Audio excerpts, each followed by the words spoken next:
சூழலை உருவாக்குவதற்காக முடிவெடுப்பது என்று வரும்போது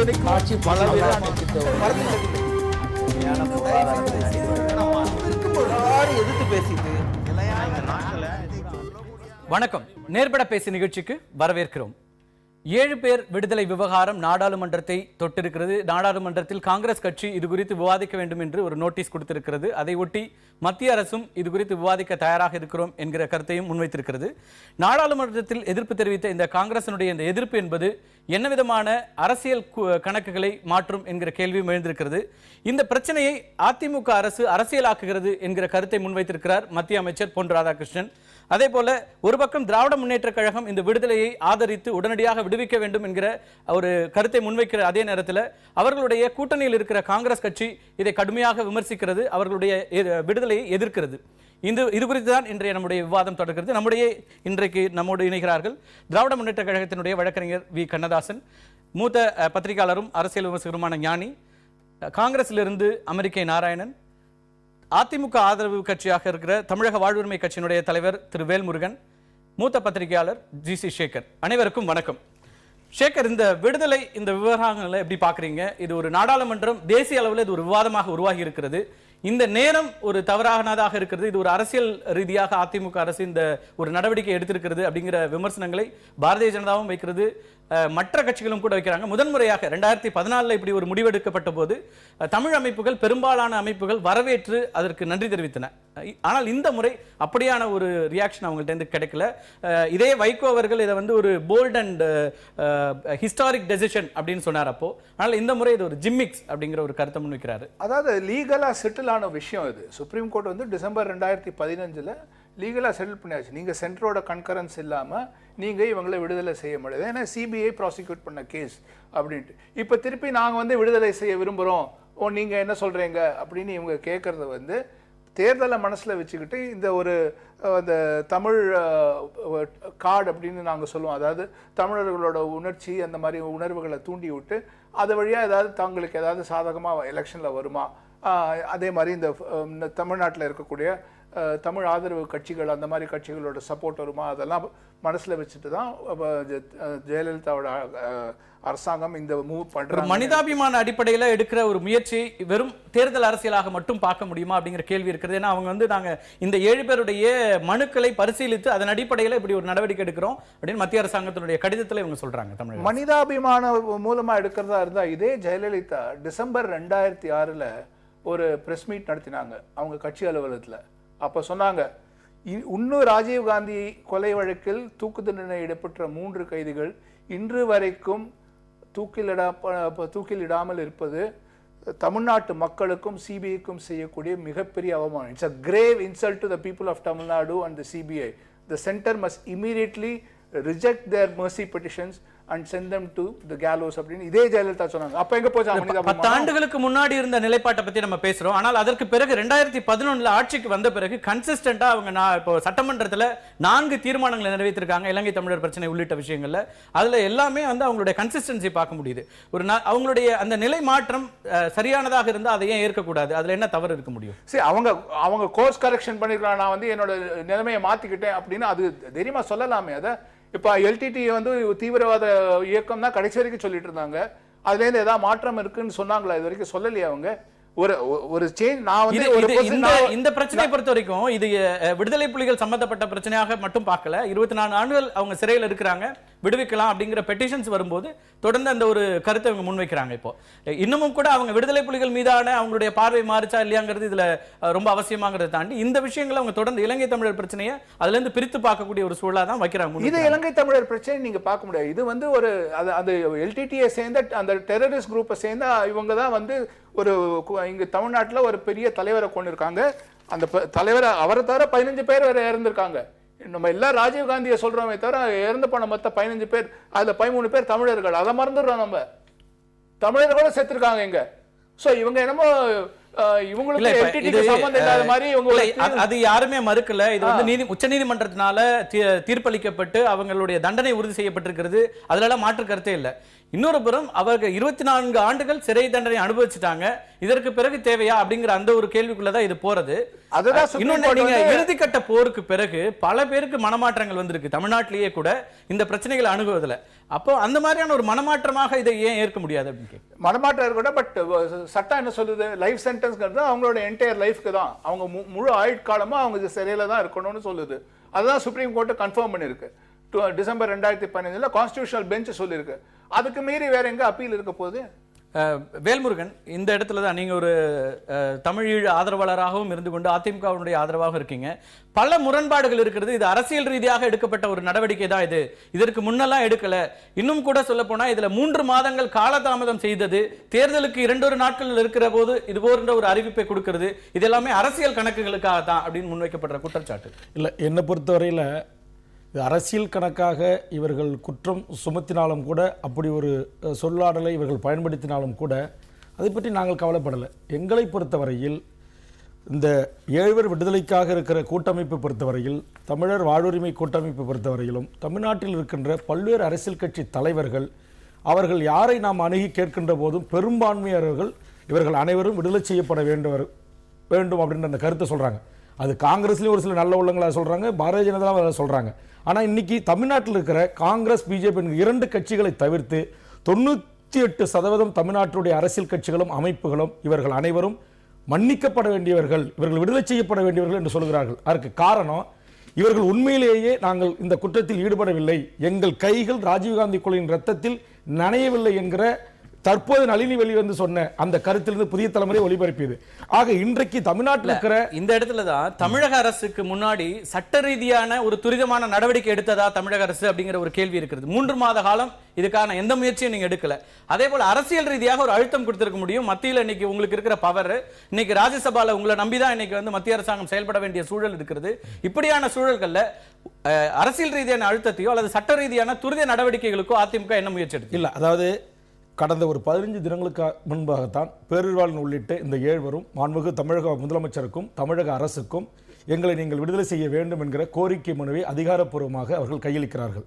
ஏற்கனவே அரசியல் கட்சிகள், அமைப்புகள், இயக்கங்கள் மனிதாபிமானம்ங்கிறது கோரிக்கை மனு வந்த பிறகுதான் வருமா? இல்ல, அது இது எதுக்காக சொல்ல வரேன்னா, ஏற்கனவே ஆல்ரெடி மாண்புமிகு தமிழக முதலமைச்சர் இவருடைய தூக்கை ரத்து செய்வதற்கு சட்டமன்ற தீர்மானம் நிறைவேற்றிருக்கிறார்கள், அமைச்சரவையில் முடிவெடுத்திருக்கிறார்கள். அதற்காக உச்சநீதிமன்றம் வரையிலும் தமிழக அரசுடைய நான் சொல்லிடுறேன் மூத்த வழக்குகளை வைத்து வாதாடி இன்றைக்கு இவருடைய தூக்கு தண்டனை ரத்து செய்யப்பட்டிருக்கிறது. அதுக்கு தமிழக ரொம்ப எளிதான என்னோட கேள்வி, சாதாரண வாக்காளருக்கு ஏற்படுற கேள்வி என்னன்னா, ஒரு குடிமகனுக்கு ஏற்படுற கேள்வி என்னன்னா, நீங்க ப. சிதம்பரம் விஷயத்துக்கு இன்னைக்கு பாராளுமன்றத்தை முடக்கக்கூடிய அளவிற்கு இந்த எம்பிக்கள் அழுத்தம் கொடுக்க முடியுதுன்னா, இந்த பிரச்சனைக்கு என்றைக்காவது பேசியிருக்காங்களா? ஏன் அந்த மாதிரியான ஒரு அழுத்தம் இதுல கொடுக்க முடியல? சேகர் சாரே சொல்றாரு, இது உச்சநீதிமன்றத்தினுடைய தீர்ப்பு இருக்குது, மத்திய அரசாங்கம் நினைத்தால் கொடுக்கலாம். இருக்கிற பிரச்சனை அது நம்ம சட்ட ரீதியாக ஆப்ஷன்ஸ் நம்ம பேசலாம். நான் சொல்றேன், நான் என்ன சொல்ல வரேன்னா, இதுல ஒரு சட்ட சிக்கல் இருக்கிறது என்பதற்காகத்தான் இன்றைக்கு 435 பிரகாரம் ஒப்புதல் பெற வேண்டும் அல்லது கலந்து ஆலோசிக்க வேண்டும் என்கிற சொற்சாடலை 3 மாதங்களாக கான்ஸ்டிடியூஷன் பெஞ்சை அமைக்கல. அதுக்கான ஒரு நடவடிக்கை எடுக்கணும்னா நீங்க சுப்ரீம் கோர்ட்டுக்கு போயிருக்கீங்களா? இல்ல, கண்டிப்பா தமிழ்நாடு அரசாங்கம், நான் மாண்புமிகு முதலமைச்சர் அவர்களை நேரடியாக சந்திக்கின்ற போது இதை குறித்து நான் அவர்களோடு பேசிய போது, கண்டிப்பா இவர்களை விடுதலை செய்வதற்காக தமிழக அரசு உரிய நடவடிக்கைகளை மேற்கொண்டு வருகிறது என்ற தகவலை அவர்கள் தெரிவித்தார்கள். அந்த அடிப்படையில் தான் இந்த நடவடிக்கை மேற்கொள்ளப்பட்டிருக்கிறது. 3 நபர் நீதிபதிகள் அமர்வை அமர்த்துவதற்கான எந்த விதமான சட்ட ரீதியான முயற்சிகளுக்குள்ளேயும் அதிமுக போகவே இல்லை. அரசாங்கம் போல அதிமுக நீதிபதிக்கு திரும்ப போகணும். இன்னும் 10 ஆண்டு காலம் அந்த வழக்கு நடந்து அவர்கள் உயிரோடு அங்க சட்ட ரீதியாக முடியலன்னா நீங்க அரசியல் ரீதியாக அழுத்தம் கொடுத்திருக்க கூடாது. அரசியல் ரீதியாக அந்த அழுத்தத்துக்காக கடிதம் எழுதியிருக்கோம். கண்டிப்பா பிரதமர் இங்கே வந்து முதலமைச்சரை பார்க்கக்கூடிய இடத்துல, நிதியமைச்சர் இங்கே வந்து முதலமைச்சரை பார்க்கக்கூடிய இடத்துல அதிமுக ஒரு வல்லமையோடு இருக்கிற நேரத்தில் ஏன் இதை செய்யக்கூடிய? நான் சொல்ல ஒரு நிமிஷம். மத்திய அரசு இந்த கடிதத்துக்கு மதிப்பளித்து உரிய முடிவை அறிவித்து இவர்கள் விடுதலை செய்யப்படவில்லை என்று சொன்னால், பிரிவு 161 பயன்படுத்தி மாண்புமிகு தமிழக முதலமைச்சர் அவர்கள் விடுதலை செய்ய வேண்டும். அப்படி அவர்கள் விடுதலை செய்யப்பட்ட போது மத்திய அரசு, பாரதிய ஜனதா, காங்கிரஸ் இந்தியாவை எதிர்த்தாலும் கூட மாண்புமிகு முதலமைச்சர் அவர்கள் விடுதலை செய்தால் தாய் தமிழ்நாட்டின் 99% மக்கள் மாண்புமிகு முதலமைச்சர் பின்னால் நிற்பார்கள். நிச்சயம் இவர்கள் விடுதலை செய்ய வேண்டும் என்பது 2014 அது என்னுடைய வேண்டுகோள். சாத்தியப்பட்டிருக்குமா? 2014 அது சாத்தியப்பட்டிருக்குமா? இப்போ ஆட்சி முடிகிற நேரத்தில் அது சாத்தியப்படுமா? நீங்க எப்போ அமைச்சரவை கூட்டி எப்போ அந்த தீர்மானம் நிறைவேற்றி கவர்னர்கிட்ட கொடுத்து இது எப்போ நடக்க முடியும்? தேர்தல் தேதி அறிவிக்கப்பட இன்னைக்கு ராஜ்நாத் உச்சநீதிமன்றம் சொன்ன கருத்தையும் நாங்க பரிசீலிப்போம். மாண்புமிகு முதலமைச்சருடைய கடிதத்தையும் தமிழக அரசுடைய கடிதத்தையும் பரிசீலிப்போம் சொல்லிருக்காங்க. எடுத்த உடனே அவங்க ரிஜெக்ட் பண்ணல. கண்டிப்பா நாங்க நம்புறோம் எங்களுக்கு நல்ல தீர்வு கிடைக்கும், இவர்கள் விடுதலை செய்யப்படுவார்கள் என்கிற நம்பிக்கையோட நாங்க களத்துல நிக்கிறோம். பேசுவோம். நாராயணன், இந்த விடுதலை அப்படிங்கறத காங்கிரஸ் கட்சி கடுமையாக எதிர்க்கிறது. மனிதாபிமான அடிப்படையில் மட்டுமல்ல என்றும் எதிர்த்து வந்தது. அதாவது எங்களை பொறுத்தவரையில் ஒரே ஒரு கேள்வி கேட்கிறேன். உங்க அப்பா, உங்க வீட்டில் குழந்தை, உங்க மனைவி, உங்க சகோதரி தமிழர்கள் 13 பேர் அதில் கொல்லப்பட்டிருந்தா நீங்க என்ன சொல்வீங்க? அழகா பேசுறாரு இவர், சத்தம் போட்டு பேசுறாரு. ஆனா அரசியல் தான் இது பண்றாங்க ஒழிய செத்து போனவங்களை பற்றி கொஞ்சம் நினச்சி பார்த்தீங்களா? நடுத்தெருவில் பலருடைய குடும்பம் இருந்து அதை நினச்சி பார்த்தீங்களா? இவர்களுக்கு என்ன, அதாவது மனசாட்சி, அதாவது உண்மையிலே சொல்லப்போனால் ராஜீவ்காந்தி அவர்கள் போட்ட பிச்சையினாலே இரட்டை இலை கிடைத்தது. அந்த நன்றி கிடையாதவர்கள். அதிமுக சார்பா இங்க யாரும் இல்ல. இல்ல நீங்க தான் அதுக்கு நாங்க வந்து நான் பேசி முடிச்சிடுறேன். நான் யாரு வராங்க யாரு வரல நான் முடிவு பண்றதில்ல. என் பேச்சை தடை போடுறதுக்கு உங்களுக்கு உரிமை இல்ல. உங்களுக்கு ஒரு நேரம் வரும். நீங்க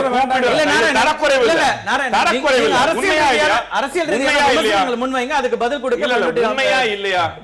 ராஜீவ்காந்தி அவர்கள் அன்று சொன்னதாகத்தான் இந்த ஜெய அணி ஜா அணி இருந்த போது இவர் ராஜீவ்காந்தி அவர்கள் பேசியதால இவர் இரட்டை இல்லை என்பதை ஒரு மறுக்க முடியுமா?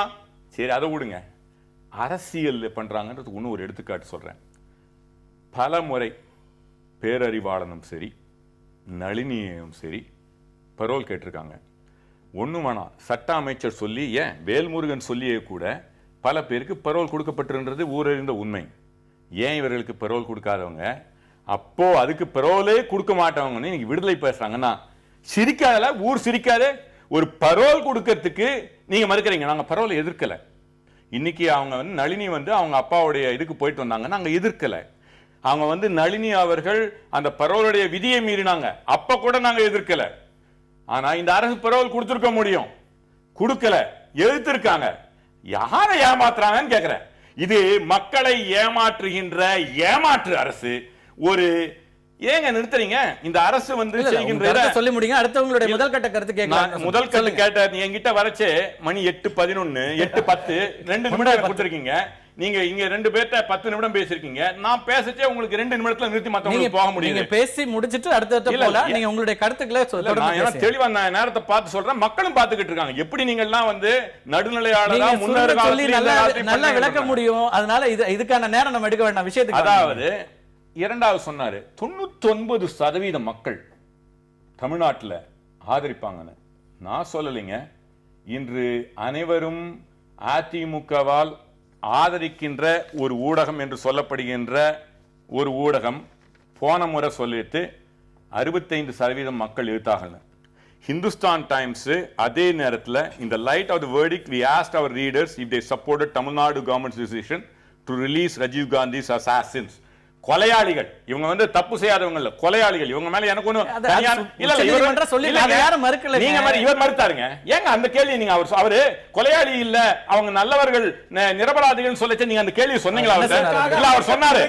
அப்ப நீங்க சொல்லல இந்த மாதிரி. அப்ப நீங்க சொல்லல சார். நான் நீங்க பேச நான் குறுக்கல.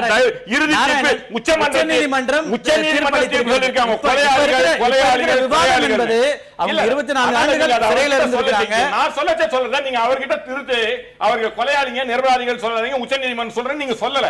அது நீங்க சொல்லாததால் நான் செய்ய வேண்டியிருக்கு, மக்கள் மன்றத்துல பதிய வைக்க வேண்டியிருக்கு. நிச்சயமா பதிய வைக்க வேண்டியிருக்கு. இதை யாரும் இங்க மறுக்கல. அவரே கொலை குற்றம் அதனால 64% of the respondents answered in negative while 33% of the 3267 people said they supported it. அதாவது மக்கள் மன்றத்துல ஒரு பொய்யை திரும்ப கோயபிள்ஸ் மாதிரி சொல்ற ஆளுங்க மக்கள் மன்றத்துல அடுத்த முறையில நான் பேசி முடிக்கிறேன். நான் உங்ககிட்ட ஒரு நிமிடம் கேட்கல. தயவு செய்து இவர் வந்து மக்களை ஏமாற்றுவீர்கள். ஜெயலலிதா செய்வது போல பரோல் கூட கொடுக்காம இன்னைக்கு விடுதலை செய்கிறேன்னு சொல்லாதீங்க. ஏமாத்தின காலம் ரொம்ப. அதாவது ஒரு சில பேரை ஒரு சில நேரம் ஏமாத்தலாம். எல்லாரையும் ஒரு சில பேர் இல்லை, எல்லாரையும் எல்லா நேரத்திலும் ஏமாற்ற முடியாது என்பதை ஜெயலலிதா அவர்களும் அவர்கள் கூட்டணி கட்சிகளும் புரிந்து கொள்ள வேண்டும் என்பதை நான் தெளிவுபடுத்துகிறேன். இப்போ திராவிட முன்னேற்ற கழகத்திலிருந்து இவங்களை விடுவிக்க வேண்டும் அப்படின்னு ஒரு அறிக்கை கொடுத்திருக்காங்க.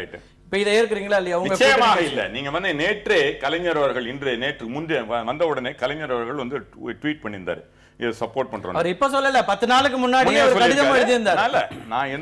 நான் 10 நாளைக்கு முன்னல 2 வருடத்திற்கு முன்னே நான் இதை எழுத்திருக்கேன், இன்றைக்கும் எதிர்க்கிறேன்.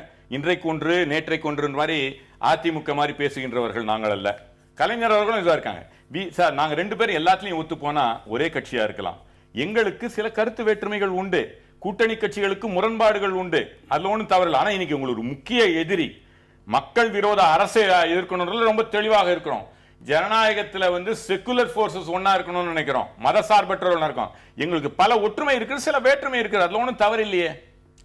பேசலாம். ஞானி அவர் தொடர்ந்து என்னன்னா, இப்படி ஒரு குற்றம் செய்தவர்கள், குற்றவாளிகள், அவர்களை எப்படி விடுவிக்க முடியும் அப்படின்னு நிறைய எமோஷனலா நிறைய கருத்துக்களை முன்வச்சாரு. இதை எப்படி பார்க்க வேண்டியிருக்கு? இந்த தூக்கு தண்டனை விதிக்கப்பட்டவர்கள் அதற்கு பிறகு அவங்களுடைய தண்டனைங்கிறது குறைக்கப்பட்டு ஆயுள் தண்டனையாக இருக்கிறது. சுப்ரீம் கோர்ட்டும் சொல்லுது, நீங்க வந்து தண்டனை குறைப்பு அப்படிங்கிறது விடுதலைக்கானதில்ல, ஆயுள் தண்டனையா குறைக்கிறது அப்படிங்கிற ஒரு கருத்தையும் முன்வைக்கிறாங்க. இதை நம்ம எப்படி பார்க்கறது? ரொம்ப அடிப்படையான விஷயம் வந்து இந்த வழக்குல குற்றத்தின் தன்மை, குற்றவாளி என்று நீதிபதி தீர்ப்பு கொடுத்திருப்பது, அதை பற்றி விவாதிக்க வேண்டிய அவசியமே இல்லை. இன்னும் சரியா சொல்ல போனா இது ராஜீவ் கொலையா ராமசாமி கொலையா அப்படிங்கிற பத்தி எனக்கு அக்கறை இல்லை. என்ன அது விஷயமே அல்ல, அந்த குற்றமே விஷயம் இல்லை. இன்னும் அதிக கட்டத்துக்கு போனால் என்னை ஒருத்தர் கொலை செய்தால் கூட அந்த கொலையாளிக்கு மரண தண்டனை விதிக்க கூடாதுங்கிற நிலைப்பாட்டில் தான் நான் இருக்கேன், இப்போதுமே இருக்கிறேன். அந்த அடிப்படையில் தான் இந்த விஷயத்தை பார்க்க வேண்டும். அதனால குற்றத்தை பார்க்க வேண்டிய அவசியம் இல்லை, குற்றத்தின் தன்மையை பார்க்க சட்டப்படி நிலைமை எடுத்துக்கொண்டு மட்டுமே பார்க்கலாமா, அது பிறகு அடுத்த கட்டத்தை பார்ப்போம். இந்த 2 மட்டும் பார்த்தாலே போதும். பிறகு நம்ம தமிழ்நாட்டு அரசியல் இதனுடைய அரசியல் தன்மை என்ன, தேர்தலுக்காக செய்வது என்ன, அதை பற்றி தனியாக விவாதிக்கலாம். இந்த அளவில் மட்டும் முதல்ல பார்ப்போம். இந்த குற்றத்துக்கு தண்டனை விதிக்கப்பட்ட தண்டனை அவர் அனுபவித்துக் கொண்டிருக்கிறார்கள். இந்த தண்டனை சாகிற வரை அனுபவித்தே ஆக வேண்டும். அதை மத்திய அரசும் மாநில அரசும் பேசி கூட மாற்ற முடியாது என்று உச்சநீதிமன்றம் சொல்லவில்லை. அதான் ரொம்ப முக்கியமா நாம் பார்க்க வேண்டியது.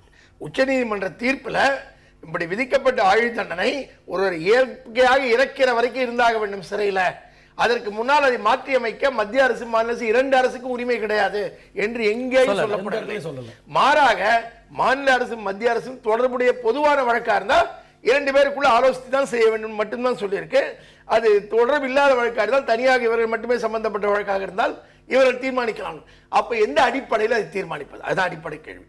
இந்த வழக்குன்றதுனால மத்திய அரசு முக்கியமா ஒரே ஒரு பாயிண்ட் மட்டும் தான் இருக்கு, சொல்ல மேற்கொண்டு இல்ல. அப்ப எந்த அடிப்படையில் தீர்மானிப்பது என்பது ஒரே ஒரு அடிப்படை தான். எத்தனை ஆண்டு காலம் அவங்க சிறையில் இருந்தாங்க, தண்டனை அனுபவித்துக் கொண்டிருக்கிறார்கள் சிறையில. இந்த காலகட்டத்தில் அவர்கள் நடத்தை எப்படி இருந்தது, அந்த நன்னடத்தை காரணமாக அவர்களை விடுவிக்க முடியுமா, அவரை வெளியில விடுவித்தால் மீண்டும் குற்றம் செய்யக்கூடிய வாய்ப்புள்ளவர்களாக அவர்கள் இப்போது இருக்கிறார்களா இல்லையா, இதையெல்லாம் மதிப்பிடுவதற்கு தான் சட்டத்தின் கீழ் இடம் இருக்கிறது. இதை நீங்க மதிப்பிட்டு பார்த்தீர்களானால் இந்த 25 ஆண்டுகள்ல இவருடைய நன்னடத்தை பற்றி எந்த விதமான கேள்விக்கும் இடம் இல்லை.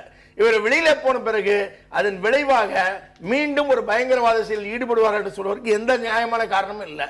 இது 2மே இல்லாத போது மிக தெளிவாக இந்த மாநில அரசு வந்து ஒரு குழுவை அமைத்து கிளியர் பண்ணிட்டு எப்போதும் விடுவித்து விட்டு போயிருக்கலாம். 161ல மாநில அரசே செய்ய முடியும், தாராளமாக செய்திருக்க முடியும். இது இதுல இருக்கக்கூடிய விஷயங்கள் ஆராய வேண்டிய விஷயமே இவ்வளவுதான். சுப்ரீம் கோர்ட் தீர்ப்புல 3 முக்கியமான விஷயங்கள்ல ஒண்ணு வந்து இது சிபிஐல இருக்கிற கேஸ், இதுக்கான முடிவை எடுக்கக்கூடிய அந்த அதிகாரம்ங்கிறது மத்திய அரசாங்கத்துக்கு தான் இருக்குன்னு டிசம்பர்ல கொடுத்த தீர்ப்புல சொல்றாங்க. அப்போ மாநில அரசு அதை தாண்டி ஒரு முடிவு எடுக்க முடியுமா? இல்ல, மாநில அரசுக்கும் மத்திய அரசுக்கும் இடையில பொதுவான அம்சங்கள் நான் சொல்லுகிறோம். இதுல கன்கரண்ட் லிஸ்ட் மாதிரி தான் இந்த விஷயம். அப்ப இது கன்கரண்டா இருக்கும் போது 2 பேரும் அதை பற்றி பேசி ஒரு முடிவுக்கு வரலாம் சொல்லலாம், அவருடைய ஆலோசனை கேட்க வேண்டும் என்று சொல்லலாம். ஆனால் ஆலோசனை கேட்பது வேறு, அவர்களுடைய உத்தரவுக்கு பணிய வேண்டும் என்று சொல்லுவது வேறு. இதுக்குள்ள வேறுபாடு இருக்கு. அப்ப இது வந்து மாநிலங்களுக்கான அதிகார வரம்பு என்ன அப்படின்னு நம்ம அடிப்படையான மாநில சுயாட்சி பற்றி பேசுகிறோம்ல, அந்த அதிகார வரம்பை பற்றியும் இதை ஒட்டி விவாதிக்க வேண்டிய அவசியம் இருக்கிறது. இந்த வழக்கே வந்து உச்சநீதிமன்றத்துக்கு மேல்முறையீடு செய்வதற்கு கர்நாடகா இந்த தீர்ப்பையை இந்த பிரிவு 72 ஜனாதிபதி கொடுக்கப்பட்டிருக்க அதிகாரமும் 161 தமிழ்நாடு நான் சொல்லுங்க தமிழ்நாடு அரசு கொடுக்கப்பட்டிருக்கிற இந்த அதிகாரத்தின் பிரகாரம் தமிழக அரசு விடுதலை செய்யலாம் என்கிற இந்த தீர்ப்பிலே சுட்டிக்காட்டப்பட்டிருக்கிற அதைத்தான் நாங்கள் கேட்டுக்கொண்டிருக்கிறோம். இடையில் மாண்புமிகு முதலமைச்சர் இப்படி ஒரு நடவடிக்கை எடுத்திருக்கிறார் தனது அரசு மூலமா என்பதை அதை நாங்கள் வரவேற்கிறோம். ஆனால் எங்களுடைய மரணதண்டனைக்கு எதிரான மக்கள் இயக்கத்தினுடைய வேண்டுகோள் என்பதும் ஒட்டுமொத்த தமிழ் மக்களுடைய வேண்டுகோள் என்பதும் பிரிவு 161 பயன்படுத்தி மாண்புமிகு தமிழக முதலமைச்சர் இவர்களை விடுதலை செய்ய வேண்டும். ஏனென்றால் சிறைத்துறை நிர்வாகம் தமிழக அரசு கட்டுப்பாட்டில் இருக்கிறது. இவர்கள் நன்னடத்தை விதிகளை உருவாக்குகின்ற பொறுப்பு தமிழக அரசிடம் இருக்கிறது. இவர்களை விடுதலை செய்வதற்கான வாய்ப்புகளை வழங்கக்கூடிய அதிகாரமும் தமிழக அரசு இருக்கிறது. இதில் எந்த இடத்திலும் உச்சநீதிமன்றம் தடைபடவில்லை என்பதால் விவாதிக்க வேண்டிய விஷயங்கள் இருக்கு. கண்ணதாசன், இந்த விவகாரத்துல நீங்க வந்து தொடர்ந்து சொல்லிட்டு இருக்கீங்க, உங்களுடைய தலைவரும் ஏதாவது அறிக்கையை கொடுத்திருக்காரு உடனடியாக விடுதலை செய்யப்படணும் அப்படின்ட்டு. இந்த முயற்சிகளை திமுக எடுத்திருக்கலாமே, ஏன் எடுக்கல அப்படிங்கிற கேள்வியும் இருக்கிறது. ஒரு வழக்கறிஞராகவும் திரு ஞானி சொன்ன விஷயத்தில இருந்தும் அதோட உங்களுடைய கருத்தையும் கேட்கணும். எல்லாருக்கும் ஒரு கருத்து, திராவிட முன்னேற்ற கழகத்தை பொறுத்தவரை மரண தண்டனை முற்றிலுமாக ஒழிக்கப்பட வேண்டும் என்பது தலைவர் கலைஞர் நிறுத்தி எடுத்துக்காரு. அதில் எங்களுக்கு இதுவரைக்கும் மாற்றம் கிடையாது. ஆனால் மரண தண்டனை எடுத்துக்காக சொல்ல வேண்டும் என்றால், தருமபுரி பஸ் எரிப்பு வழக்கில் மரியாதைக்குரிய நாராயணன் பேசினாங்க, கொலைகள் எல்லாம் கொலையும் ஒன்று தான். மரியாதை ஞானியவர்கள் சொன்னது போல் இதில் வேறுபாடு கிடையாது. எல்லா மனிதர்களும் கொலைகள் கண்டிக்கத்தக்கவை. ஆனால் மனிதன் ஆதி காலத்திலிருந்து அந்த தவறினை செய்து கொண்டிருக்கான். இப்போ நம்ம பேசிடும்போது எங்கேயாவது ஒரு இடத்துல கொலை நடந்துகிட்டு தான் இருக்கும். ஆக மனித உயிர்கள் வந்து விலைமதிக்க முடியாதவை. அப்படிப்பட்ட தருமபுரி பஸ் எரிப்பு வழக்கிலே தூக்கு தண்டனை கொடுத்த தலைவர் கலைஞர் முதலமைச்சர் அவர் அன்னைக்கு சொல்கிறாரு, தூக்கு தண்டனை தவிர்க்கப்பட்டிருக்க வேண்டும்னு சொன்னாங்க. இது யாராக இருந்தாலும் அந்த மனிதன்ற அடிப்படையில் இந்த வழக்கை பொறுத்தவரை திராவிட முன்னேற்ற கழகம் இதுல நளினிக்கு வந்து நீங்க தண்டனை குறைப்பு செய்த போது இதுவும் செய்திருக்கலாம். 2000 தண்டனை குறைப்பு செய்கிறோம். அப்பொழுது உச்ச நீதிமன்றத்தில் இவர்கள் வழக்கு நிலுவையில் இருந்தது. ஆனால் ஒரு குற்றவாளி அவங்க கொலையாளின்னு சொன்னாங்க, கொலையாளி சிறைவாசிகள் தான் நாங்கள் சொல்லுவோம். ஏன்னா அவர்களும் மனிதர்கள் தான். தவறுகள் செய்தால் கூட ஒரு மனிதர்கள் தான். அவர்கள் வந்து கொலையாளிகள்னா நாங்கள் சொல்றது கிடையாது. நாங்கள் ஆனால் வந்து நீங்க உங்களுடைய பாஷையில சொல்றீங்க, நாங்கள் வந்து சிறைவாசிகள் ஆங்கிலத்தில் அவர்களை வந்து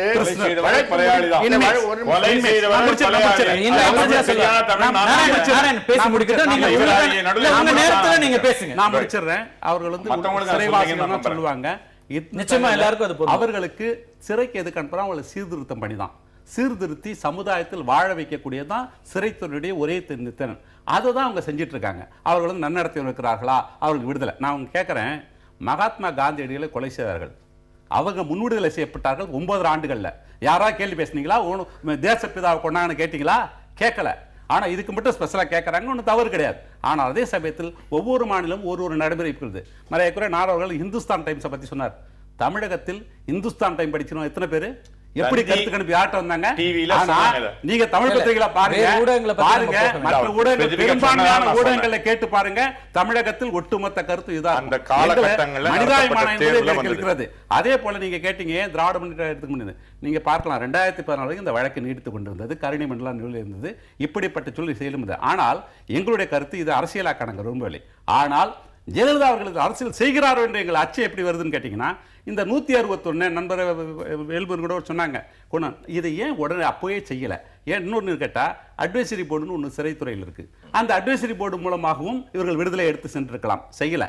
432 435 இந்த பிரச்சனைகள் இருக்கு, குற்றங்கள் நடைமுறை சட்டத்தில் தெரிந்தும் ஏற்கனவே செய்ய தவறு செய்யறாங்க. இப்போ நீங்க ஒன்று கேட்டீங்க, உச்ச நீதிமன்றத்தில் நிலுவையில் இருக்கும்பொழுது அதில் சொன்ன மாதிரி இன்னொரு இவர்கள் விடுதலை எதிர்த்தான அந்த அப்பீலே வந்து இன்னும் பெண்டிங் இருக்குது. அந்த 3 நீதிபதிகள் நியமிக்கல. இதற்கு எந்த நடைமுறையும் இந்த மாநில அரசு எடுக்கல. ஆனாலும் இப்பொழுது மாநில அரசு, உங்க கட்சியினுடைய தலைவரே இதுல உள்நோக்கம் கற்பிக்கல. நீங்க அதை வந்து ஒரு எதுக்காக சொல்ல வரேன்னு கேட்டீங்கன்னா, மரியாதைக்குரிய சேகர் பேசும்போது ஆரம்பத்தில் சொன்னார், 23/10/2008 வந்து இதே ஜெயலலிதா அவர்கள் நளினி, ராபர்ட் பயாஸ், முருகன் இவர்கள் எல்லாம் வந்து இந்த திமுக 3 பேருக்கு இல்ல, இவர்களை விடுதலை புலிக்கு ஆராய்ந்து திமுக செயல்பட்டு வருகிறது. இப்படி எல்லாம் பழி சொல்லி நான் ஆட்சிக்கு வந்தால் என்னுடைய ஆட்சியில் கடுமையா இருப்பினார். ஆனால் 19/2/2014 இவர்களை விடுவிக்க வேண்டும் என்று தமிழக அரசு முடிவெடுத்த பொழுது இதை வரவேற்றவர் தலைவர் கலைஞர். இதை வரவேற்று இது நல்லது நடக்கணும், மத்திய அரசு விடணும் சொன்னார். பொருளாளர் ஸ்டாலின் ஒரு அரசியல் நோக்கம் கற்பிச்சிருக்கிறார். இல்ல, அதைத்தான் நான் சொல்ல வரேன். என்னது கேட்டீங்கன்னா, இது ஏன் இப்பொழுது திரும்ப அதே பிரச்சனை 415 கொண்டு வராங்க? ஏன் இந்த 400 முடியாதுன்னு சொல்லுதோ, ஏன் அரசமைப்பு சட்ட உறுப்பு 161 கீழ் அறிவிக்க முடியல? இப்போ நண்பர் சொன்னார் இது அறிவிப்பாங்கன்னு. இன்னும் 2 மணி நாள்ல தேர்தல் அறிவிப்பு வந்தா அமைச்சருடைய பரிந்துரைகள் எல்லாம் ஆளுநரை கட்டுப்படுத்துமா? நடக்காது. ஆக இந்த தேர்தலை நோக்கி இத்தகைய அறிவிப்பு வந்திருக்கதான் நான் நினைக்கிறேன். எனக்கு ஒரே ஒரு கேள்வி மட்டும் அவர் காமராஜ் சொல்லணும். 2006 11 வரைக்கும் நீங்க ஆட்சி செய்த போது நளினி வந்து பரோல்ல வரணும்னு அப்ளை பண்ணாங்க. அதை அப்போஸ் பண்ண போது ஹைகோர்ட்ல அவங்க கேஸ் போட்ட போது நீங்க அவங்க வெளியில வந்தா திருப்பியும் அவங்கள சுத்தி ஒரு கூட்டம் சேர்ந்து கொண்டு நாட்டுக்கு எதிராக அவர்கள் அந்த மாதிரி ஒரு செயலில் ஈடுபடுவார்கள் திமுக இருந்த அரசாங்க வக்கீல் அங்க போய் சொன்னார். நான் பதில் சொல்றேன்.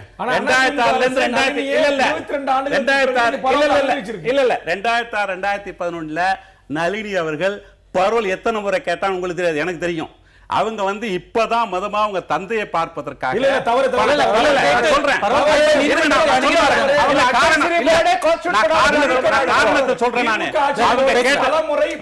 பதில் சொல்ல விடுங்க, ஏன் அவசரப்படுறீங்க?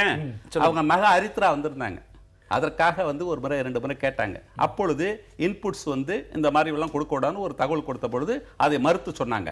ஆனால் இப்பொழுது தனது தந்தை உடல்நலன் சரியில்லை என்று இதே நளினி விடுப்பு கேட்ட பொழுது என்ன இன்புட்ஸ் வந்தது? அப்ப நீங்க வந்து விடுவிக்க முடியாதுன்ற நிலை நீங்க வந்து அடிப்படை என்ன புரிஞ்சுக்கிட்டீங்கன்னா உளவுத்துறை தகவல் வந்து அடிப்படையா வச்சுன்னு சொல்லுவாங்க.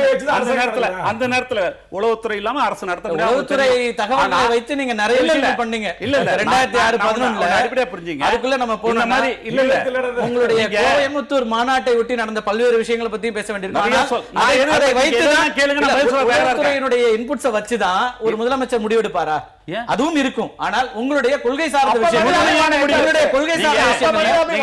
அடிப்படையா பேசுறீங்க. அதாவது நீங்க நளினியில் ஒரு பரவல் கட்டும்போது அப்ப நீங்க இப்ப முதல் சொன்னீங்க அப்பொழுது சூழல் வேறு இப்பொழுது சூழல் வேறு, ரெண்டுமே ஒன்றை பெற முடியாது. ஏன்னா கேட்டீங்கன்னா அந்த நேரத்தில் இருந்த ஒரு குறிப்பிட்ட காலம் குறுக்கிய காலம் மரண தண்டனை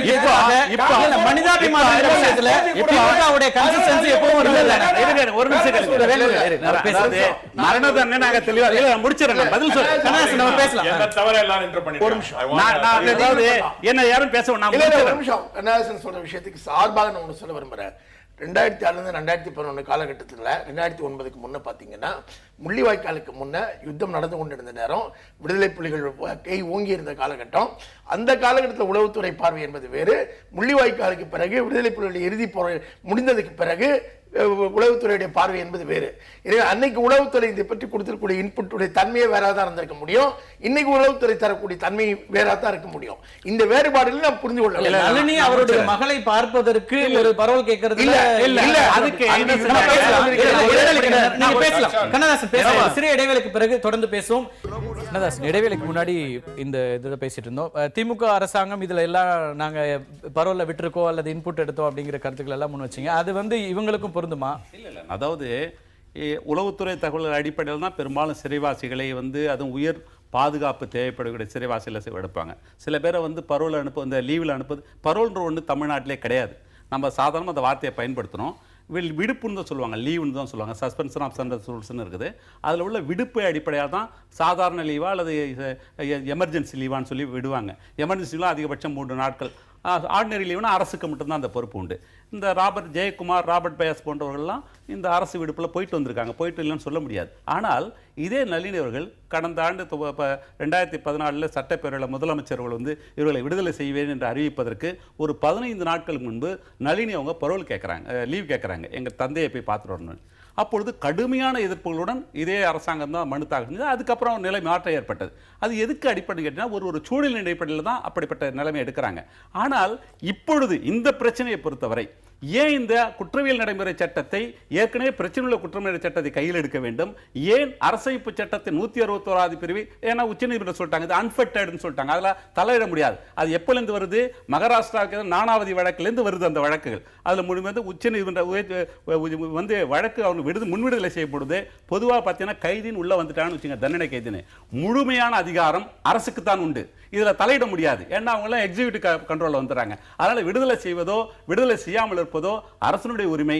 ஆனால் ஆயுள் தண்டனை கைதி என்பவர் சாகவரை இருக்க வேண்டும். அதை மேட்டர் ஆஃப் ரைட்டா கேட்கணும் உச்சநீதிமன்றம் சொல்லி இருக்குது. இருந்தாலும் காங்கிரஸ் கட்சி கடுமையான எதிர்ப்பை இதுல காமிச்சிட்டு அவங்களுடைய நிலையை வந்து இப்போ ஒரு கூட்டணியில இருக்கும்போது தேர்தல் நேரத்துல அவங்களுக்கு அது ஒரு இமோஷனல் இஷ்யூ சொல்றாங்க. அவங்களுடைய தலைவர் கொல்லப்பட்ட ஒரு வழக்கு அப்படிங்கும்போது அவங்க வந்து நாங்க யாருமே அந்த ஒரு கொலையை வந்து நாங்க வந்து ஆதரிக்கலையே, கண்டிக்க தான் செய்யறோம். இப்படிப்பட்ட கொலைகள் அரசியல் படுகொலை சாதாரண விடுதலை என்பதையே கூட அவங்க வந்து எதிர்த்து நாடாளுமன்றத்தில் இதை பத்தி பேசணும் அப்படிங்கிற அளவுக்கு கடுமையான ஒரு நிலைப்பாட்டை எடுக்கும்போது இது உங்களுடைய உறவுல என்ன விதமான இதை கொண்டு வரும் அப்படின்னு தேர்தல் நேரத்துல இரண்டு கட்சி தொண்டர்களுக்கு இடையில அது வந்து இப்ப குறிப்பாக காங்கிரஸ் கட்சி தொண்டர்களுடைய மனநிலை எங்களுடைய வருத்தம் எல்லாம் இப்படிப்பட்ட முன்விடுதலை வந்து அரசியலாக பேசப்படுவதே ஒரு வருத்தத்துக்குரிய செய்தியாகத்தான் இருக்கிறது. ஏனென்று கேட்டால் அவர்கள் சிறையில் 25 ஆண்டுகள் வாடிக்கொண்டாங்க. நான் இன்னொன்று கேள்வி கேட்கிறேன், ஏன் இந்த உள்நோக்கம் இப்பொழுது மரியாதை தலைவர்கள் சொல்றான்னு கேட்டீங்கன்னா, இந்த 7 பேர் மட்டும்தான் 25 ஆண்டுகளாக இருக்கிறார்களா? இதற்கு மேற்பட்டவங்க இருக்கிறாங்க. எல்லாரையும் சேர்த்து இப்ப திராவிட முன்னேற்ற 2008 1405 சிறைவாசிகள் விடுதலை செஞ்சோம்.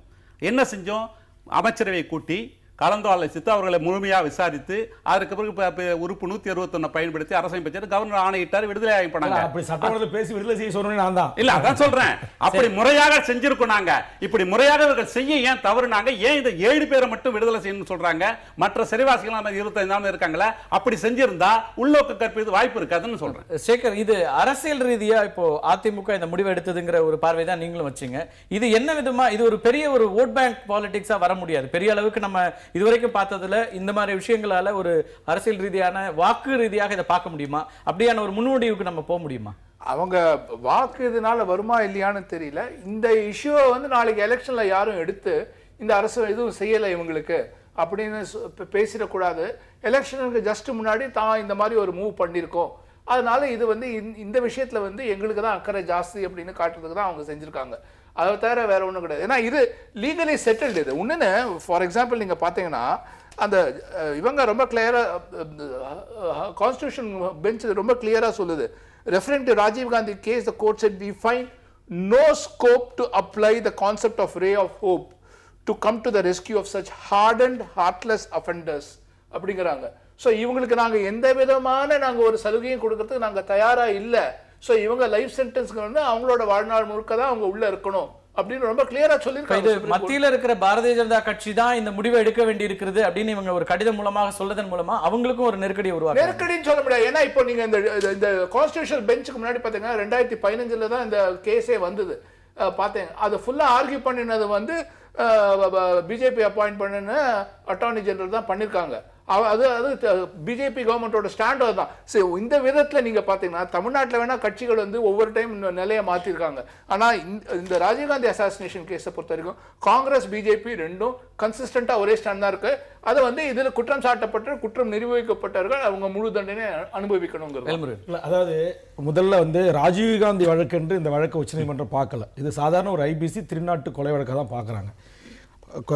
காந்தி படுகொலை வழக்கில் கோட்சேவுக்கு 14 ஆண்டு கழித்த பிறகு மராட்டிய அரசு விடுதலை செய்த போது அப்போ உச்சநீதிமன்றத்துக்கு போனார்கள். 9 வருஷம் உச்சநீதிமன்றத்துக்கு போன போது உச்சநீதிமன்றம் இவர்கள் வாழ்நாள் சிறையில் தான் இருக்க வேண்டும், இவர்களை விடுதலை செய்தது தவறு என்றுதான் தீர்ப்பு அளித்தது. ஆனால் அதை சொல்லிவிட்டு அதற்கும் பிறகு சொன்னார்கள், மாநில அரசுகளுக்கு இருக்கிற அதிகாரத்தை பயன்படுத்தி விடுதலை செய்வதில் நாங்கள் இதில் தலையிட முடியாது என்று இந்த தீர்ப்பில் சுட்டிக்காட்டியிருப்பது போலவே அதிலும் சுட்டிக்காட்டப்பட்டது.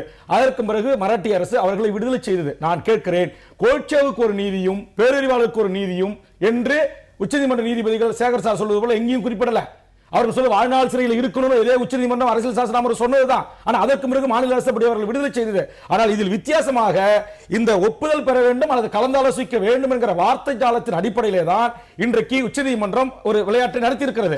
அதைத்தான் ஒரு விளக்கம் நாதுராம் கோட்சேக்கு கிடையாது, கோபால் கோட்சேவுக்கு கோபால் கோட்சே வழக்குல மராட்டிய மாநில அரசு அப்ப மராட்டிய மாநில அரசு என்னோட கேள்வி அந்த விடுதலை செய்த போது அவர்களை வந்து நீங்க விடுதலை செஞ்சீங்க உச்சநீதிமன்றம் தான் சொல்லிச்சு. சேகர் சார் சொன்ன மாதிரி கிளியரா கோட் படிச்சு காட்டி ஆயுள் சிறையில் இருக்கணும் உச்சநீதிமன்றம் தீர்ப்பு வழங்கிச்சு. அதனால மாநில அரசாங்கம் விடுதலை செய்ய முடியாது, அவர்கள் பின்வாங்கவில்லை, அவர்கள் விடுதலை செய்தார்கள். மாநில அரசாங்கம் மனிதாபிமான அடிப்படையில் எடுக்கிற இந்த முடிவை எல்லோருமே வரவேற்கலாம். ஆனால் ஒரு சின்ன பெரும்பாலான கட்சிகள் இங்கே வரவேற்கிறாங்க. நான் பேச்சை நீங்க முடிக்காம நீங்களா ஒரு முன்முடிவுக்கு வந்தீங்கன்னா புரியாது. என் கேள்வியை நான் முடிச்சேனா நீங்க எல்லாத்துக்கும் ஒரு இன்டர்பிரேஷன் கொடுக்காதீங்க. கேள்வியை முடித்த பிறகு நீங்க அதுல கேளுங்க. நான் சொல்ற கேள்வியை எடுத்துக்கிட்டு அப்புறம் பேசுங்க சார். நீங்க இவ்வளவு பொறுமை இல்லாம பேசினா எப்படி ஒரு விவாதத்துல பேச முடியும்? முழுமையாக பெரும்பாலானவர்கள் வரவேற்கிற அதே நேரத்தில் ஒரு சந்தேகத்தோட சொல்றாங்க இந்த முடிவை வரவேற்கிறோம், ஆனால் இதுக்கான காலம் என்ன அப்படின்ற கேள்வி எழுப்புறாங்க. முன்னாடி முழுமையாக வரவேற்றவர்கள் ஏன் கேள்விங்கிற ஒரு நிர்வாக ரீதியாக எடுக்கிற ஒரு நடவடிக்கை. நீங்க உங்களுடைய ஹோம் செக்ரட்டரி உங்களுடைய சீஃப் செக்ரட்டரி அங்க இருக்கிற ஹோம் செக்ரட்டரிக்கு லெட்டர் எழுதுறாரு. எத்தனையோ கடிதங்கள் போயிட்டு இருக்கு, அத்தனை கடிதங்களும் வெளியிடப்படுகின்றனவா? அப்ப இந்த கடிதத்தை நீங்கள் வெளியிடுவதன் மூலமாக என்ன கருத்து சொல்ல வரீங்க? மக்களுக்கு என்ன மெசேஜ் சொல்ல வரீங்க? இல்ல மக்களுக்கு என்ன சொல்றேன், நான் என்ன சொல்றேன் சார், அதிமுக அரசியல் செய்தால் கூட என்ன நான் கேட்கிறேன், அந்த வழிகளை உணர்ந்த அந்த அரசு வழி தமிழ் மக்களுடைய வழிகளுக்கு அரசியல் செய்தும் கூட அரசியலே செய்யுங்க. அரசியலுக்காகவாவது அவர்களை விடுவிப்பதற்கான முழுமையான முயற்சி இவங்க எல்லாம் வைக்கிறாங்க. அந்த முயற்சியில நாங்க இறங்கி இருக்கோம். நாங்க சொல்றோம் அந்த முயற்சியில இறங்கி இருக்கோம் சொல்றோம். கடந்த கால எந்த அரசோ அவர்களை திமுக அரசோ வேற எந்த அரசோ அவர்களை பரவாயில்ல விடல. நீங்க நளினி கூட அதிமுக அரசு தான் விடல. இதே நளினிக்கும் இதே பேரறிவாளனுக்கும் பரோல் கேட்டு எவ்வளவு நாள் காத்திருந்தாங்க. நீங்க நளினியை பரவாயில்ல அவங்க பாத்துக்க முடியுமா இல்லையா? இருக்கும்போது காங்கிரசுக்கு அவர் ஏதோ ஒரு விதத்துல அவங்க தந்தையை கேட்டாங்க. ஒரு குலநலம் இல்லாத தந்தையை கைதியை முதலமைச்சர் சென்று ஒரு தாயை உச்சி முகந்து நான் இருக்கிறேன் கவலைப்படாதே, ஒரு தாய் சாணத்திலிருந்து நிச்சயமாக உங்களுடைய கண்ணீரை துடைக்கிறேன் என்று சொன்னார். அந்த அடிப்படையில் நடவடிக்கை நடந்து கொண்டிருக்கிறது. அதே சம்பவத்தை வேல்முருகன் உங்களுக்கு தெரியாதுல்ல, அதே சம்பவத்தை நான் உதாரணம் சொல்றேன். அதே பேரறிவாளனுடைய தாய் இந்த முறை சொல்வது, என்னுடைய மகன் வீட்டுக்கு வந்து சேர்கிற வரை நான் எதுவும் நம்பிக்கை முழுமையாக வர முடியாதுங்கிற ஒரு கருத்து நம்பிக்கை இழப்பு ஏன் வருது? அதைத்தான் நான் சொல்றேன். இருக்கிற சேகர் கிட்ட இருந்து நாராயணன் கிட்ட இருந்து நானி சார்ல இருந்து கண்ணதாசன் கிட்ட கைகூப்பு கேட்கிறோம். வழிகளை சுமந்து வாழ்கிறோம். பேரறிவாளன் தந்தை இன்னைக்கோ நாளைக்கே நளினி அப்பா போல இறக்கக்கூடிய ஒரு சூழ்நிலை இருக்கிறார். ஆனால் தயவு செய்து மத்திய அரசுக்கு ஒப்புதல் அளித்தவர்களை விடுதலை செய்வதற்கு தாய் ஒரு தவறை செய்திருந்தாயா நான் கூட நான் மன்னித்து விடுவேன் சொன்னார். அந்த மனப்பான்மைக்கு வாருங்கள். நான் சொல்றேன், இன்னைக்கு ராணுவம் போய் ஆயிரக்கணக்கான மக்கள் கொன்றாங்க, அரசு கொலை செய்து அதுக்கு என்ன தண்டனை கொடுத்துட்டீங்க? நீங்க கொடுத்தீங்களா? நான் கேக்குறேன். இப்ப வந்து அவர் வெளியில வரது கேக்குறாரு, போய் தந்தையை பார்க்க வேண்டும் என்று அவர் கோரிக்கை வச்சிருக்காரு. எவ்வளவு நாளா அது நிக்குது? நீங்க உங்க முதலமைச்சருக்கு கோரிக்கை வச்சிருக்கீங்க. நேரடியாக சந்தித்து பேசுன்னு சொல்கிறேன். ஒன்று அவர்களை முற்றுமுழுதாக விடுதலை செய்வார்கள், இல்லை நிச்சயம் பரவலை விடுதலை செய்யப்படுவார். அது எந்த மாற்றமும் இல்லை. இது அரசியல் ரீதியாக பேசுறேன் உங்கள்ட்ட வருவாங்க. ஞானியும் கேட்டுட்டு இருந்தா உங்களுக்கான நேரம் நிறைய கிடைக்கும் இல்லையா? சரி, அரசியல் ரீதியாக இதை எப்படி இது வந்து அதிமுக அரசு ஒருவேளை இதை அரசியல் ரீதியாக அணுகுதா? எல்லா எதிர்க்கட்சிகளும் ஒரு இதோடைய கேள்வி கேட்கிறாங்க. ஒரு பக்கம் திமுக காங்கிரஸ் கூட்டணிக்குள்ள ஒரு நெருடலை உருவாக்குவதற்கான ஒரு சந்தர்ப்பமா இதை பயன்படுத்துறாங்களா, அல்லது பாரதிய ஜனதாவுக்கு ஒரு நெருக்கடியாக இது மாறுமா, அல்லது இது எதுவுமே இருக்காது அதிமுகவுக்கே கூட ஒருவேளை இது வந்து பேக் ஃபயர் ஆகிறது வாய்ப்பு இருக்கா? உங்களுடைய அதிமுகவுக்கு பேக் ஃபயர் ஆகிற வாய்ப்பு இல்லை. ஆனால் தேர்தல் அறிவிப்பு வர வேண்டிய நேரத்தில் இந்த வாரத்தில் இது நடப்பது இருக்குல்ல, இந்த வாரத்திற்குள்ளாகவே இந்த 161 அந்த அரசு பயன்படுத்தி விட்டால் நான் நிச்சயம் மகிழ்ச்சி அடைவேன். தேர்தல் அறிவிப்பு வருவதற்கு முன்பாகவே 161 தமிழக அரசு பயன்படுத்தினால் நான் மகிழ்ச்சி அடைவேன். அதில் இருக்கக்கூடிய அரசியலுக்கெல்லாம் அப்பாற்பட்டு. ஆனால் இது தமிழ்நாட்டில் அதிமுகவுக்கு எதிராக இருக்கக்கூடிய கூட்டணிகள் மத்தியில் ஒரு பிளவையோ வேறுபாடுகளையோ ஏற்படுத்துமானால் அவர்களுக்கு அது லாபம் தான். அதில் அவர்களுக்கு என்ன நஷ்டம்? திமுகவுக்கும் காங்கிரசுக்கும் இதனால ஒரு பெரிய விரிசல் வந்தா மகிழ்ச்சி தான். நால்வர் கூட்டணியாக இருக்கக்கூடிய அமைப்பு இருக்குல்ல, மக்கள் நல கூட்டணி, அதுக்குள்ள வைகோ ஒரு பக்கம் ஒரு கருத்திலும் மார்க்சிஸ்ட் கட்சி இன்னொரு கருத்து எடுத்துக்கொண்டாலும் அவர்களுக்கு மகிழ்ச்சி தான். அந்த அரசியல் எல்லாம் வந்து அவர்களுக்கு லாபகரமான அரசியல் தான். அதனால எந்த ஒரு அரசும் எந்த ஒரு ஆளுங்கட்சியும் ஒரு நடவடிக்கை எடுக்கிற போது ரெண்டு விஷயங்களையும் பார்க்கும். ஒன்னு, அரசு ரீதியாக அந்த நடவடிக்கை தனக்கு என்ன பயன் தரும் என்று பார்க்கும், தன் எதிரிகளை எந்த விதத்தில் இது பலவீனப்படுத்தும் என்றும் பார்க்கும். ஆனால் இந்த விஷயத்தை அப்படி பார்த்தால் எனக்கு ஒன்றும் அதில் ஆச்சரியப்படுவதற்கு இதுவரைக்காக தெரியவில்லை. ஆனால் அதை மீறி இந்த பொது பிரச்சனையில் எப்படி நடக்க வேண்டிய இந்த மனிதநேய பிரச்சனையில் 161 தேர்தல் அறிவிப்பதற்கு முன்னாலே தமிழக அரசு பயன்படுத்த முடிவு செய்து ஒரு சம்பிரதாயத்திற்காக இந்த கடிதத்தை மத்திய அரசுக்கு எழுதியிருக்கக்கூடிய வாய்ப்பு இருக்கிறது என்று நான் நம்புகிறேன். 161 அவங்க யூஸ் பண்றாங்க அப்படின்னு இருக்கிறா.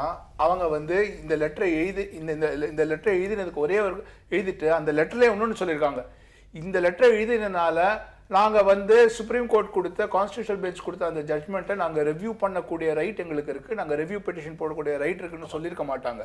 161 யூஸ் பண்ற மனப்பான்மை அவங்களுக்கு இல்ல, அதை யூஸ் பண்ற மாதிரி இருக்குல்ல. அவங்க ரிவ்யூ பெட்டிஷன் வேணா போடுவாங்களே தவிர 161 யூஸ் பண்ண மாட்டாங்க. அந்த பாசிபிலிட்டி இருக்கு. நாராயணன் வாங்க, உங்களுக்கான நேரம் தான் இருக்கிறது. ரொம்ப நன்றி. ஏன்னா எப்பயும் கரெக்டாக ஸ்கிப் பண்ணி போறதுல எனக்கு மறுபடியும் நேரம் கொடுப்பீங்களோ மாட்டீங்களோன்னு ஒரு கேள்வி இருக்கு. நேரத்துல பாதி நேரத்தை இப்படி குறை சொல்லியே நேரத்தை நீங்க பரவாயில்ல, தவறு இல்லை. வாங்க, இப்போ வந்து இவங்க சொன்னாங்க கோட்சேவை பற்றி பேசினாங்க. அதில் ஒருவருக்கு தூக்கு தண்டனை விதிக்கப்பட்டது, மற்றவருக்கு ஆயுள் தண்டனை விதிக்கப்பட்டது. இன்னைக்கு இவங்க விடுதலை செய்கின்ற வேண்டும் என்று சொல்பவர்களுக்கு தூக்கு தண்டனை விதிக்கப்பட்ட கொலையாளிகள் என்பதை பதிவு செய்கிறேன். ஆயுள் தண்டனை விதிக்கப்பட்டவங்களுக்கு வந்து நேரடியாக தொடர்பில்லை. அதற்காகவே தான் நீதிமன்றம் பார்த்து இருக்கிறதுலேயே மோசமான கிரிமினல் வேண்டுமென்றே பிளான் பண்ணி கொலை செய்கின்றானே அவர்களுக்கு தான் தூக்கு தண்டனை. அதுவும் என்ன, ஒரு டவுட் கூட இல்லாம இருந்தாதான் பல முறை போன கொடுப்பாங்கன்றது நம்ம புரிஞ்சுக்கணும்.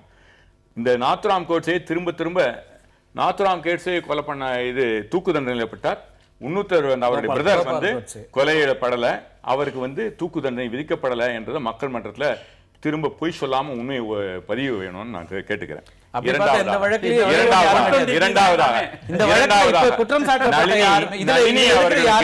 நளினி அவர்களுக்கு அந்த தண்டனையை குறைத்ததுல எங்களுடைய தலைவி சோனியா தன்னுடைய கணவனே இருந்தாலும் எப்படி தன்னுடைய குழந்தைகள் ஒரு பெற்றோர் இல்லாம கவலை இருக்கக்கூடாதுன்னு நினைத்த அந்த இதை நளினிக்கு குழந்தை பிறக்க போறதுனால அவங்களுக்கு இருக்கணும்னு சொன்னது எங்க தலைவின்றதை நான் இங்க பதிவுபட்டேன். ஏதோ இவங்க தான் அப்படியே மனித நேயம் உள்ளவர்கள் போறையும், மற்றவர்கள் எல்லாம் மனித நேயம் இல்லாதவர்கள் போல தன்னுடைய வீட்டுல இன்னைக்கு மக்கள் மத்தியிலே மக்கள்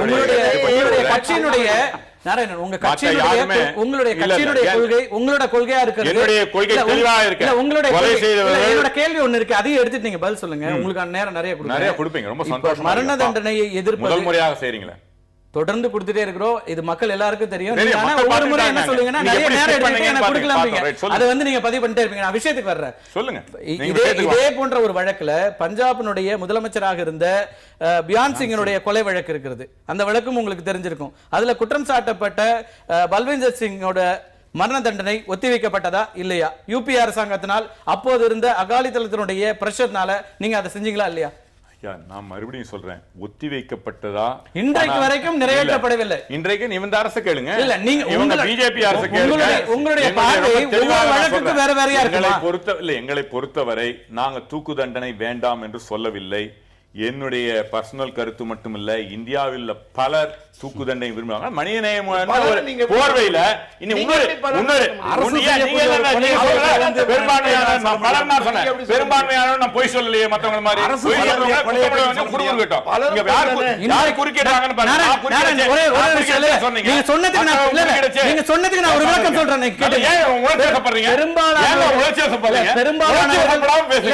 பெரும்பாலானவர்கள் சொன்னதில்ல. நீங்க சொல்ற இன்னைக்கு வந்திருக்க தமிழ்நாட்டில் இருக்கிற கட்சிகள்ல காங்கிரஸ் கட்சியை தவிர அதுல கூட தமிழ்நாடு காங்கிரஸ் கம்யூனிட்டியினுடைய அறிக்கை என்னங்கிறது அல்லது அதனுடைய தலைவர் இதுவரைக்கும் பேசாம இருக்கிறாரு. அதுவே ஆச்சரியமா இருக்கு. எல்லாத்திலையும் பேசிக் கொண்டிருக்கிற ஈவி.கே. இளங்கோவன் இதுல இன்னும் கருத்து சொல்லல. நீங்க பெரும்பாலானவர்கள் சொல்றது எதன் அடிப்படையிலனா இதுவரை வெளிவந்த கருத்துக்கள்ல அரசியல் கட்சியினுடைய கருத்துக்கள்ல காங்கிரஸ் கட்சியை தவிர மற்ற எல்லா கட்சிகளுமே சொல்லுங்க. அது விளக்கம் சொல்லுங்க. நீங்க தப்பான கருத்தை பதிவு பண்ண முடியாது. இன்னைக்கு கேக்குறேன், இன்னைக்கு தூக்கு தண்டனையில் தமிழ்நாட்டில் இருக்கவங்க 11 பேர். அந்த 11 பேர்ல கோயம்புத்தூர்ல குழந்தைய கற்பழிச்சு கொலை பண்ணாங்களே, அவங்களையும் நீங்க விடுதலை சொன்ன மக்கள் கிட்ட சொல்லுங்க சார். கண்டிப்பா நீங்க மனிதாபிமானம் சொல்லுங்க. நீ மக்கள் கேட்டுட்டு இருக்காங்க. சொல்லுங்க. குழந்தைய கற்பழிச்சாங்க கோயம்புத்தூர்ல என்ன போலீஸ் எழுந்தாங்களே, அவங்க கிட்ட சொல்லுங்க. முஸ்லிம் சேவாசிகள் உட்பட சேவாசிகள் விடுதலை செய்யப்பட்டாங்க. கோயம்புத்தூர்ல கற்பழிச்சு கொன்னாங்கல, குழந்தை முழுவதும் தூக்கு தண்டனை. சொல்லுங்க. ராணுவ காஷ்மீர்ல கற்பழிச்சு கொன்னத என்ன தூக்கு தண்டனை கொடுத்துட்டீங்க?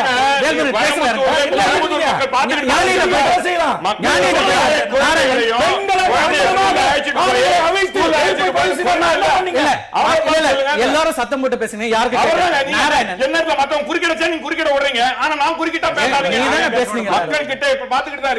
ஒரு நிமிஷம் நாராயணன், உங்களுக்கான பதில ஞானி கொடுக்கிறேன். நீங்களும் பேச, நீங்களும் சொல்லலாம். ஞானி சொல்லுங்க. நான் பேசலாமா? ஆரம்பத்தில் பேசும்போதே சொன்னேன், குற்றத்தின் தன்மைக்குள்ள போய் விவாதிச்சா அதுக்கு அர்த்தமே கிடையாது, முடிவே கிடையாது. கொல்லப்பட்டது ராஜீவ் காந்தியா, ராமசாமியா, குழந்தையா, பாலியல் வன்முறையா, குற்றத்தின் தன்மை என்னங்கிறது விஷயம் அல்ல. அதற்கு முடிக்கிற வரைக்கும் நீங்க வாய் கூடாது. நான் பேசி முடிக்கிற வரைக்கும் நீங்க வாய் இல்ல. நான் உங்களுக்கு சொல்ல விரும்புறேன். பலமுறை நீங்க எனக்கு சொல்லிருக்கீங்க, பலமுறை நீங்க எனக்கு சொல்லிருக்கீங்க. ஆனா நான் சொல்ல இல்ல, நானும் குறுக்கிட்ட அப்படி இருக்குன்னு உங்களுக்கு தெரியணும். என்ன அதுக்காக நான் இப்ப நேரம் ரொம்ப குறைவா இருக்கு. நம்ம குற்றத்தின் தன்மைக்காக ஏற்கனவே ஒரு நீதிமன்றம் விசாரித்து தீர்ப்பு வழங்கி விடுகிறது. அந்த தீர்ப்பின் அடிப்படையில் தான் தண்டனை வழங்கப்பட்டிருக்கிறது. தண்டனை வழங்கப்பட்டு தண்டனை அனுபவிக்கிறவர்கள் தண்டனை காலத்தில் இருந்த நன்னடத்தை இவர்களை விடுவிப்பதனால் மீண்டும் குற்றம் நிகழ வாய்ப்பு உண்டா இல்லையா, இந்த 2 அம்சத்தை தவிர வேறு எதையும் பார்க்க வேண்டிய அவசியமே கிடையாது. அதாவது மரியாதை சேகர்கள் பேசும்போது மற்றவர்கள் பேசும்போதும் இது முடிந்த தீர்ப்பு அப்படின்னு சொன்னாங்க. நான் என்ன கேட்குறேன், நமது சட்ட அமைப்பில் வழங்கக்கூடிய தீர்ப்புகள் எல்லாம் எல்லாமே சரியாக சொல்ல முடியாது. ஏன்னு கேட்டால் இந்த சாட்சிய சட்டத்திலும் இது குற்றவியல் நடைமுறை சட்டத்திலும் ஒரு காவல்துறை அதிகாரி ஒரு வாக்குமூலத்தை பதிவு செய்கிறார் என்றால் அந்த வாக்குமூலத்தை உறுதிவிட்ட வேண்டிய அவசியம் கிடையாது. ஆனால் தடா வழக்கில் ஒரு வழக்கு பதிவு செய்தால் அவர் என்ன எழுதுறாரோ அதை அப்படியே மறுதளிக்க வேண்டியது குற்றவாளியுடைய கடமை. தடா வழக்கில் நடைபெற்ற இந்த வழக்கில் எடுக்கப்பட்ட அந்த வாக்குமூலங்கள் அடிப்படையில் தண்டனை வழங்கப்பட்டது. இவங்களாம் சொன்னாங்க நிறைய கொலையாளிகள்னு. இதில் அத்தனை பேருமே கூட்டுச்சதி என்ற எப்படி கோபால் கோட்சே இருந்தாரோ அப்படி கூட்டுச்சதியில் ஈடுபட்டவர்கள் தான். 2 பேட்டரி வாங்கி கொடுத்தாருன்னா பேரவர்களமான வழக்கு. ஆனால் அதே சமயத்தில் உச்சநீதிமன்றம் இந்த தடா வழக்கு இந்த வழக்குக்கு பொருந்தாதுன்னு சொல்லிச்சு. அப்ப என்ன செஞ்சிருக்கணும்? இந்த வாக்குமூலத்தின் அடிப்படையில் அமைக்கப்பட்ட தண்டனை சரியில்லை சொல்லிருக்கணும். ஆனா அதை செய்யாம உச்சநீதிமன்றம் ஒரு அநீதியை இழைத்தது. அதன் அடிப்படையில் தண்டனை உறுதி செய்தது. ஆக நம்ம அளிக்கப்பட்ட தீர்ப்பு எல்லாம் முறையான தீர்ப்பு, சரியான தீர்ப்பு என்று எடுத்துக்கொள்ள முடியாது. இதுல நேரம் ரொம்ப குறைவா இருக்கு. ரொம்ப சுருக்கமா சொல்லுங்க. நாராயணன் பேச வேண்டியது. இப்ப சஞ்சய் தத் விடுதலை எந்த அடிப்படையில்? சஞ்சய் தத் எத்தனை நாள் இருந்தாரு? அவருக்கு வழங்கப்பட்ட 5 ஆண்டுகள்ல பெரும்பான்மை நாட்கள் பரவாயில்ல தான் அவர் வெளியே இருந்தாரு.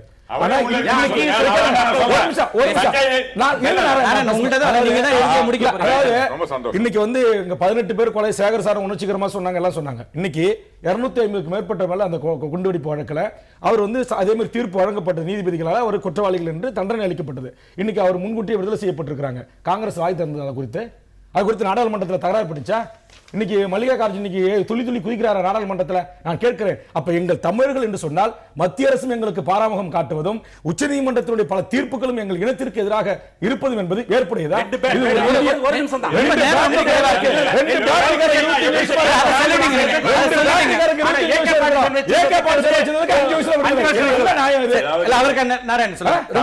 உங்களுடைய இறுதி வாதத்தை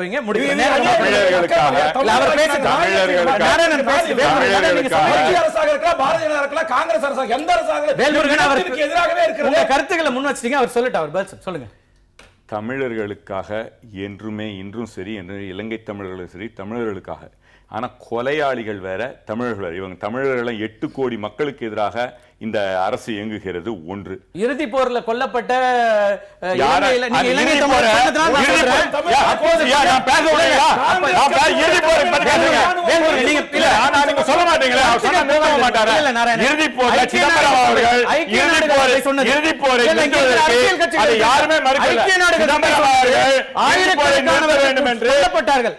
பிரபாகரனை காக்க வேண்டும் என்று பல முயற்சி, யாரோ சொல்லாதவங்க பேச்சு கேட்டதால இவங்க தொடர்ந்து பண்ணாங்க. அதுதான் நடந்தது. இறுதி போரை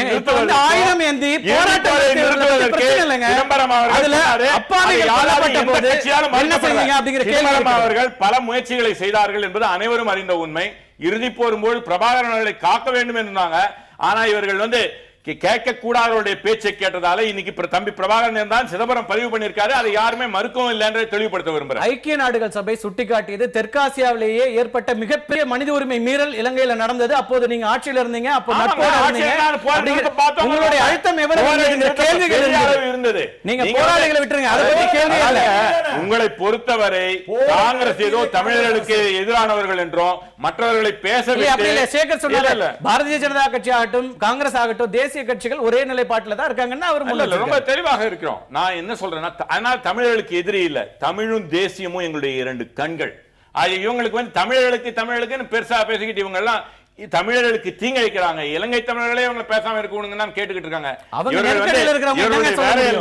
அரசியல் பண்ணுவது மட்டுமே அன்றி அவர்களுக்கு உதவி செய்ய வேண்டும் என்பதில்லை என்பதை தெளிவுபடுத்திக் கொள்கிறேன். நன்றி. உங்கள் அனைவருடைய வருகைக்கும் கருத்து பகிர்வுக்கும் நன்றி. மீண்டும் ஒரு நிகழ்ச்சியில் சந்திக்கலாம். நன்றி, வணக்கம்.